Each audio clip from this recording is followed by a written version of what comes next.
gagawa ko ng egg pie. Ayan na. Okay. Butter and shortening. Lagyan natin sa bowl. And then,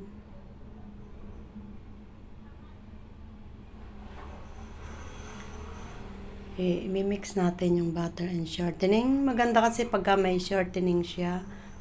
Maganda yung pagkaka-firm ng dough. And then, i-mix natin siya. Gumamit ako ng mixer. And anyway, pwede rin naman hand. And hand, lagyan natin ang nilagay ko yung sugar na second. Kumbaga sa kwan yung segunda manong sugar. Half lang siya. And then, minix ulit. And then, okay guys. May ang boses ko kasi ito ang naglagay ako ng salt sa aking flour. So, 2 cups of flour. Okay guys.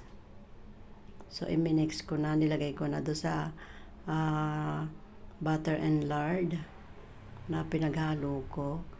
And then, mix again. Okay. Medyo dapat i-mix muna ng So, ayan, mamaya mawawala din yan. And then, okay. Mix again.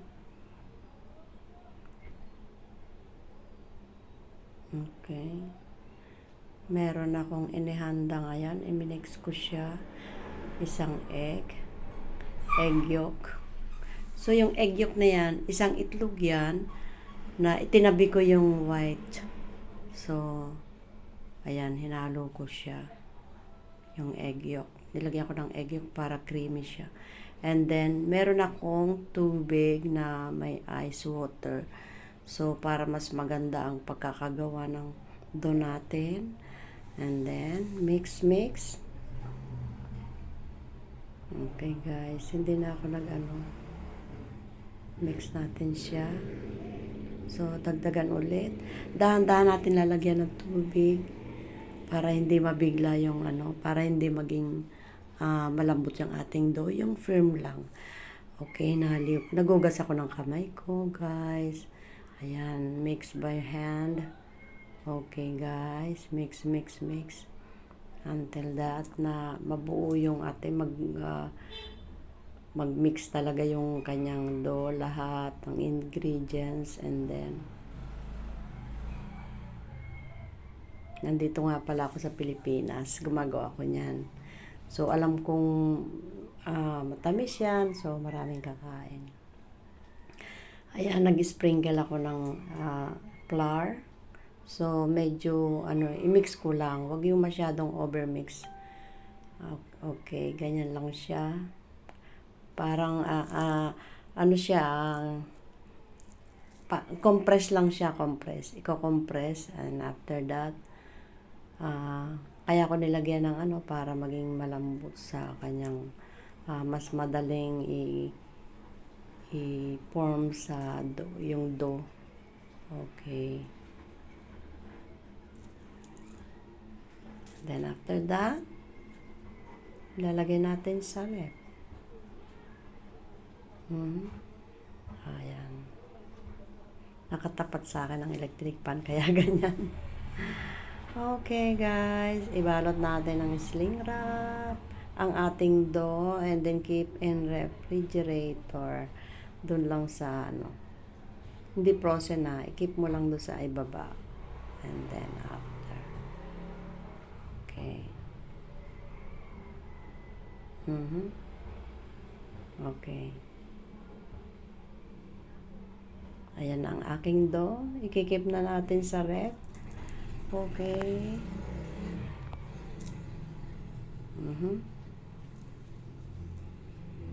And then after, nago na natin sa ref. Sa baba lang pwede na. Wag lang sa freezer. Kung sa freezer, maninigas siya. Okay guys. See you. For the meantime, natin. mag-mix na tayo ng kanyang feelings. Feeling. Ayan. Ito na. So, ito ang aking egg.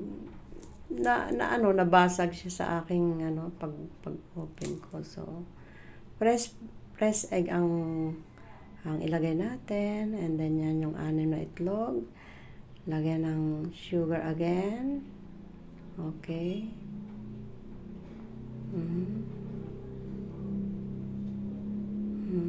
Okay, guys.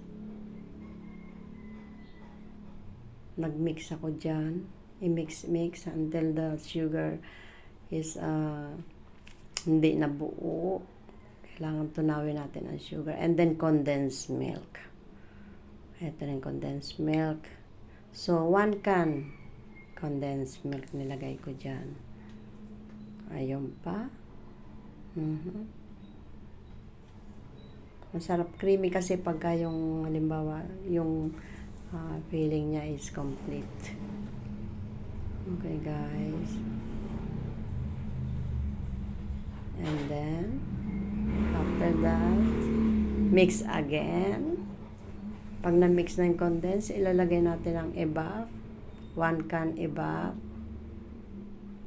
Mimix natin dahan-dahan para hindi magligwak. Okay. After na na-mix yan, nilagay ko yung vanilla. Okay.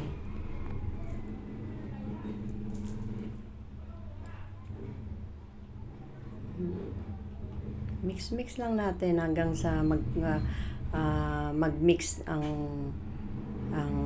yung mixture natin matunaw lahat, yung consistency niya parang runny. Okay, guys. And then after, kinuha ko na yun sa ref.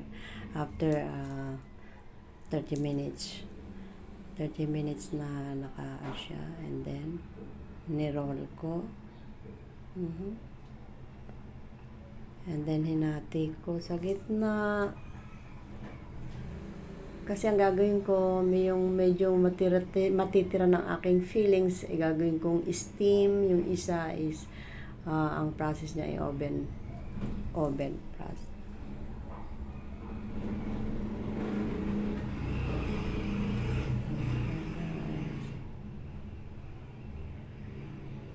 Guys, okay na. Gamitan ng roll.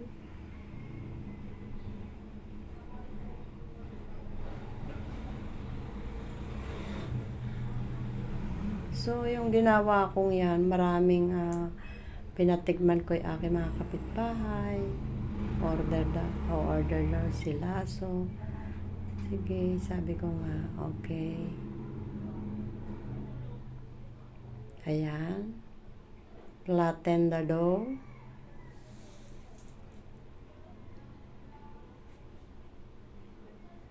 Flat natin siya.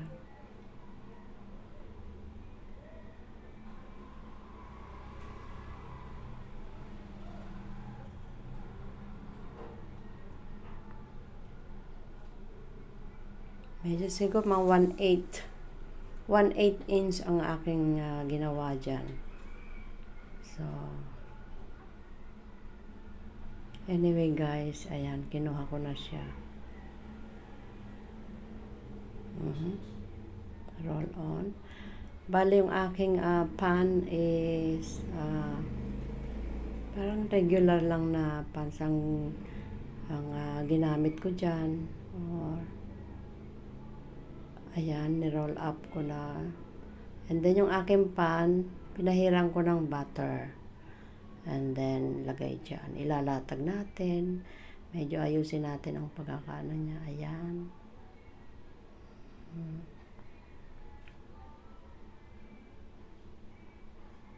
Kapag medyo may konting awang, lagyan natin ng small dough. Ganyan, itinupi sa gilid. Yan. Ganda kasi pag tinutupi sa gilid, medyo yung pagkaka-crunch ng dough makapal. Huwag naman masyadong makapal. Okay. Ganyan, tinupi. And then, ginamita ng ayan. Ayan. Tapos, nilagyan ng design. Ayan. Yan ang aking design. Yung tip ng aking finger. And then, ayan. Okay, guys. Nagkaroon siya ng design as pie. Okay, guys. After that,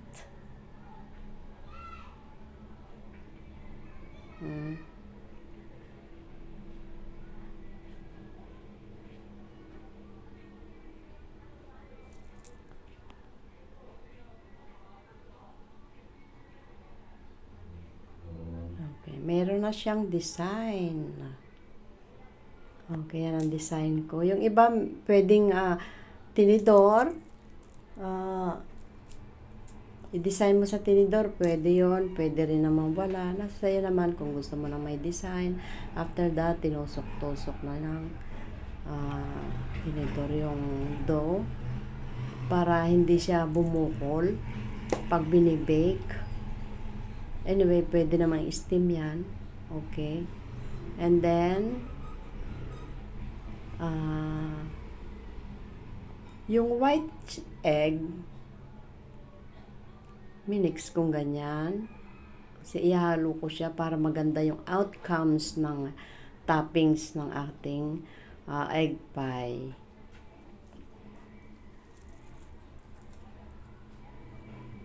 Yan, guys.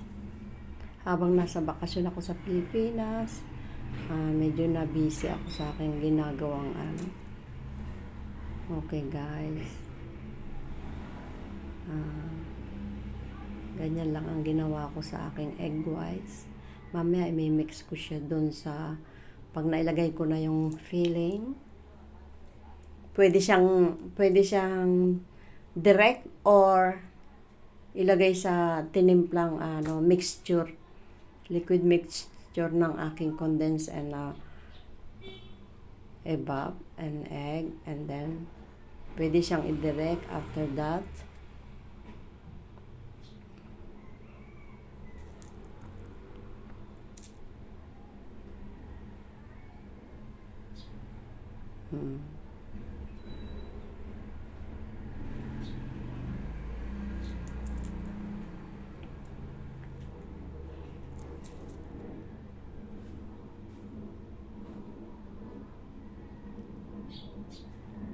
Medyo tumagal din.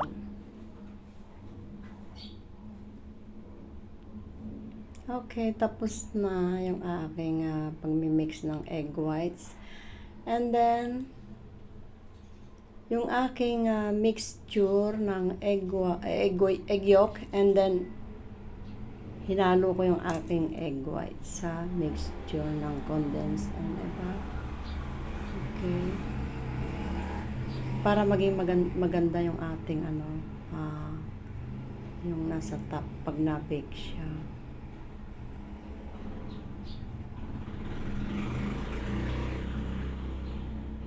Okay, guys. Yan ang style ng ating egg pie dito sa Pilipinas. Okay. Mix.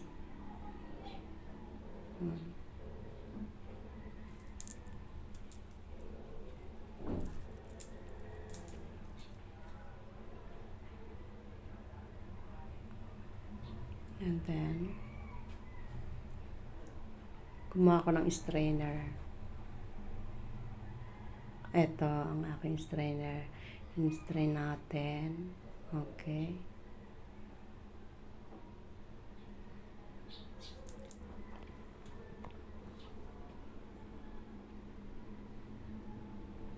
I-strain natin para sa ganon, walang lumps.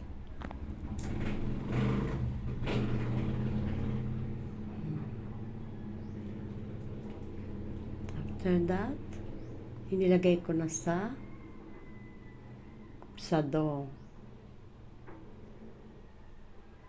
Okay, pour in the dough. Okay, yung tamang-tama lang na ano. So, ayan. And then, bake for 40 minutes and 380 to 400. But, ilagay ko lang siya sa...